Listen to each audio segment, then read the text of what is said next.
เอาพวกเขาสารปกหาขึ้นมาได้ขนาดนี้ก็บัดนี้สิเปลี่ยนเป็นลายไผ่กาวดีสารไปอีกก็ได้อยู่เพราะว่าตอกสั่งมันก็ห่างอยู่สารปอกหาไปอีกก็ได้อยู่แต่ว่าเขาก็อยากเปลี่ยนมาเป็นไผ่กาว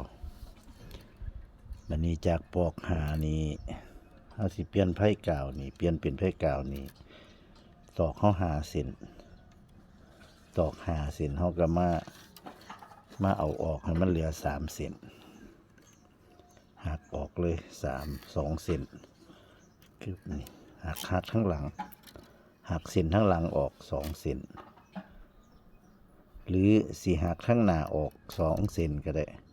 จงทั้งหลังเบิดก็ได้แต่ว่าเขาเลือกที่สิหักทั้งหลังจงทั้งหน้าเหลือ3 เส้นไผ่กาวต้อง3 เส้นมันนี่ไผ่กาวนี่เวลาเขาเดินไผ่กาวนี่เส้นกลาง3 เส้นเขาเดินเส้นกลางก่อนข้าม3ลอด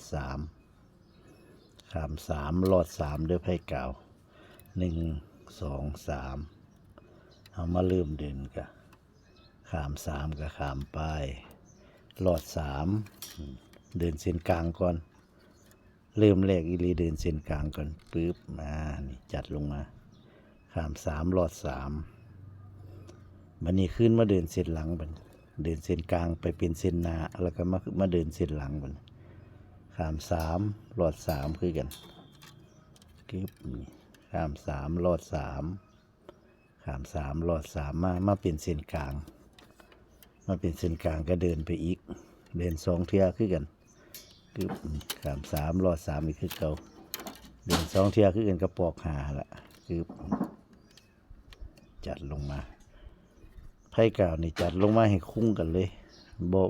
บ่ปะซ่องไว้คือจังปอกหาไผ่กาวนี่จัดลงมาให้คุ้งกัน บัดนี้ก็เวลาเขาเดินไปแล้วก็เอากลับมาเดินเส้นหลังอีกเดินเส้นหลังตลอดนะบัดจืบข้าม3ลอด3มาแล้วก็มาข้าม3ลอด3อีกทีหนึ่งจืบเดิน2 เที่ยกลายมาเป็นเส้นหน้าแล้วก็ปล่อยไว้จัดลงมาแล้วก็กลับขึ้นมาจับเส้นหลังอีกข้าม3ลอด3ยึบข้าม3ลอด3มันสิมาตกเป็นเส้นกลางนี่มันสิมาอยู่ระหว่างกลางเอากะมาจับอีกคนหนึ่งเดินอีกคนหนึ่งข้าม3ลอด3มาจึบจัดลงมาเป็นเส้นทั้งหน้าเอากระปล่อยไว้แล้วก็กลับขึ้นมาจับเส้นหลังข้าม3ลอด3ตอนเดินครั้งแรกๆอีหลีนี่ให้เดินเส้นกลางก่อนไป9 เดินเส้นกลางก่อนไป9แล้วจะค่อยกลับขึ้นไปเดินเส้นหลังแล้วบัดนั้นเดินเส้นหลังตลอดแต่ว่าเดิน2 เที่ยเนี่ยเดินเส้นหลังข้าม3ลอด3มาคือมาเป็นเส้นกลางมาอยู่ทั้งกลางจับต่ออีกเดินอีก จิบเป็นข้าม3ลอด3มาเป็นเส้นหน้านี่ปะไว้ซะก่อนมันปะไว้เอากลับมาจับเส้นหลังอีกคือเก่าข้าม3ลอด3อีกคือเก่า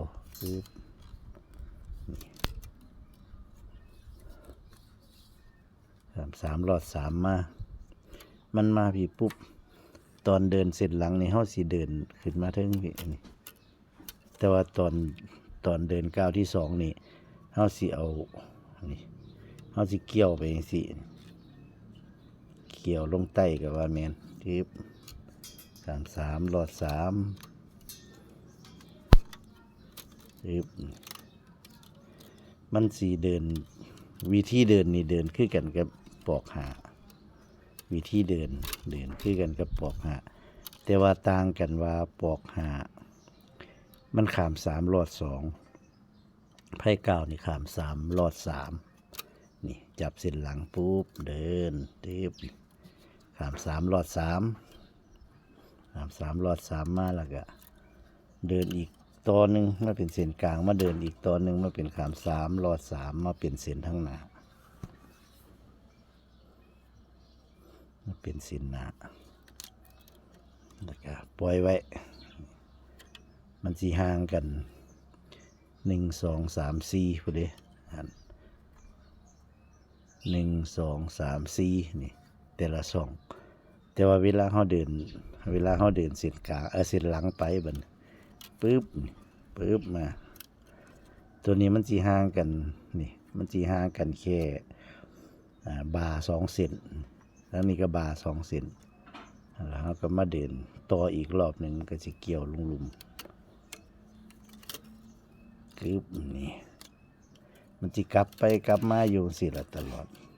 ไพ่เก่าจิบไพ่เก่านี่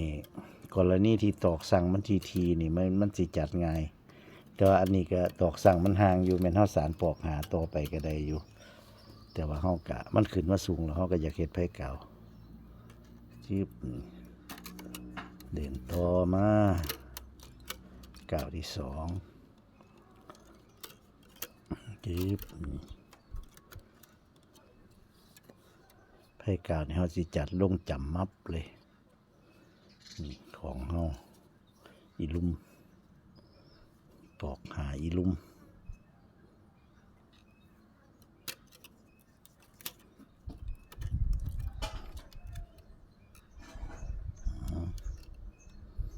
ขาม3รอด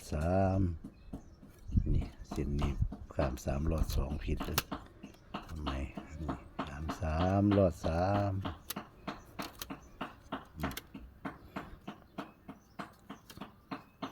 ขาม3รอด3มาแล้วก็ขาม3รอด3หวังว่าพี่น้องที่สีเบิ่งล่ะคือสิเข้าใจสำหรับผู้ที่เข้ามาเบิ่งใหม่ผู้ที่เข้ามาเบิ่งใหม่นี่ขาม3รอด3นี่มาอยู่ระดับกลางนี่มาอยู่ช่องกลางพอดีจับเดินต่อนี่ขาม3รอด3อีกมันสิมาลงทั้งหน้าเส้นที่ออกมานี่เส้นที่ออกมาออกช่องนี่แต่ว่าเวลาเราเดินไปมันสิลงช่องนี้ขามกันเส้นนึงแต่ว่าปอกหานี่ออกหูเดียวกันปอกหามันสิออกหูเดียวกันเส้นนึงออกเส้นนึงเขาปอกหาคือจังอธิบายให้ฟังรอบก่อนตอนสารปอกหาคือ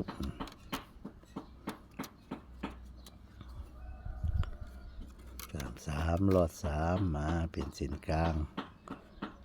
เดินต่ออีกขาม3รอด3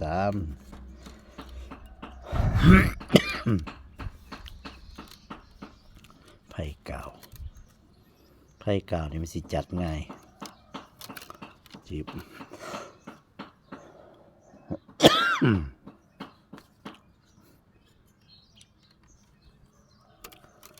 เป็นเส้นกลางก็เดินต่อ จนมาเป็นเส้นหน้าหลังกับปะไว้กลับขึ้นมาเดินเส้นหลัง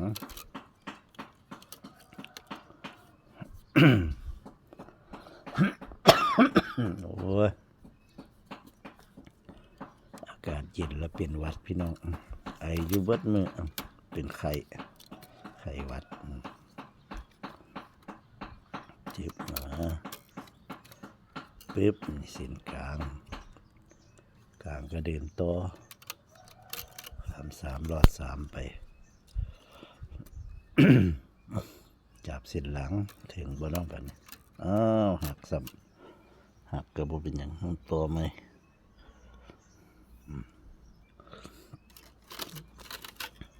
เพราะว่ามันสีได้ต่ออยู่ละต่อไหมเขาก็เสียบลงนี่เสียบลงทั้งลุมนี่เสียบหลอดกันลงไปกาวามันคัดตอกไว้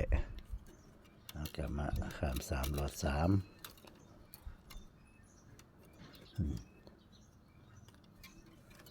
จัดบ่อยากเข้ามันจัดบ่อยากอยู่บ่แม่นมันจัดบ่อยากเข้า3 รอด 3อีก แล้วก็ใส่น้ำบ่จึ๊บนี่จะมาหักออกนี่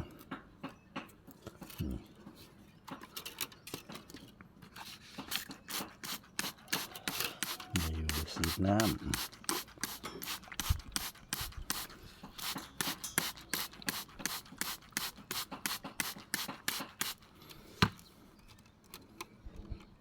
ดอกนี้ดอกสั่งนี่อาจจะบ่ถึงเลยพี่น้องคันมันห่างกันจังซี่มันอาจจะบ่ถึงนี่สิถึงเป็นบางเส้นบ่ถึงเป็นบางเส้น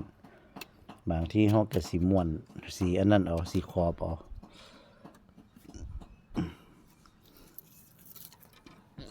สานไปซะก่อน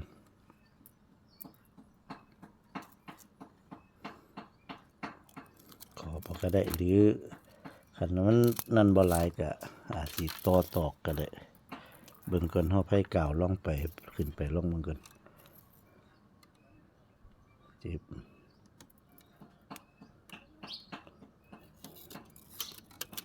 ต่อตอก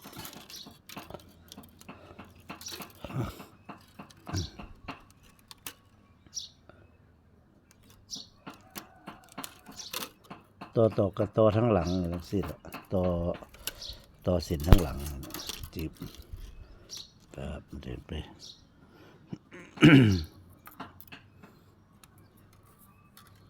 เดี๋ยวเรามาเสียบต่อเส้นข้างหลังนี้นี่คือเกา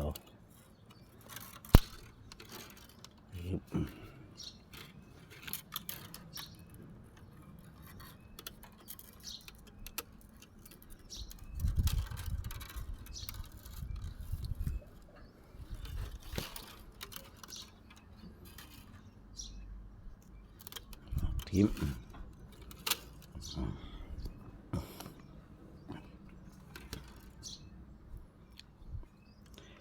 มาเดินเสร็จหลัง3 รอด 3ปึ๊บเราจัดลงมาเป็นเส้นกลางแล้วก็เดินต่ออีก3 รอด 3มันรอด2บ่ถึกจับบ่ถึกปึ๊บจัดปล่อยไว้แล้วก็มาเดินเส้นหลัง3 รอด 3เป็นเส้นกลางเดินต่อ3 รอด 3ปึ๊บ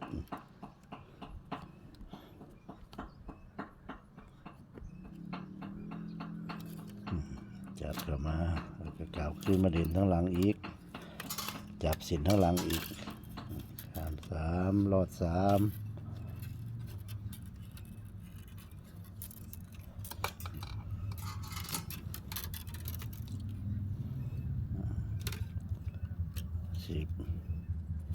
เดินเส้นหลังอีกแต่ที่จริงนี่ ของเฮาเนี่ยนี่มันเฮาปล่อยมันออกหลายแล้วมันเสียให้ตอกสั่งเฮาห่างออกปกตินี่กันขึ้นมาข้อกันขึ้นมาขนาดนี้แล้วหันตอกสั่งสิทีจัดพุ่นนี่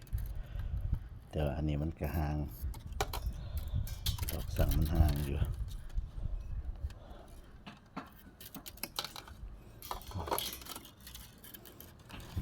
รูปทรง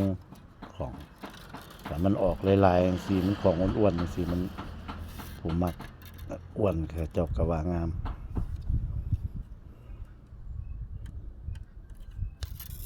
ต่อตอกแล้วก็ไปต่อสานไปคมไปสีน้ำใส่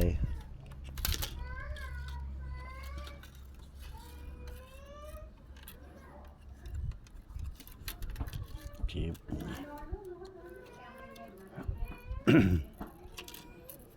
ชีสแบบเก่าตลอดพี่น้องมาเป็นเส้นกลางแล้วก็เดินต่อก็มาเป็นเส้นหน้าแล้วก็ปล่อยไว้อันนี้เป็นเอิ้นว่าไผ่กาว ำหรับคลิปนี้ก็เอาเริ่มจากสารปอกหามาแล้วก็เฮาก็สารไผ่เก่าต่อเนื่องให้พี่น้องได้เบิ่งกันสำหรับคลิปนี้ก็ขอจบไปเพียงแค่นี้คลิปต่อไปก็ติดตามต่อไปสวัสดีครับ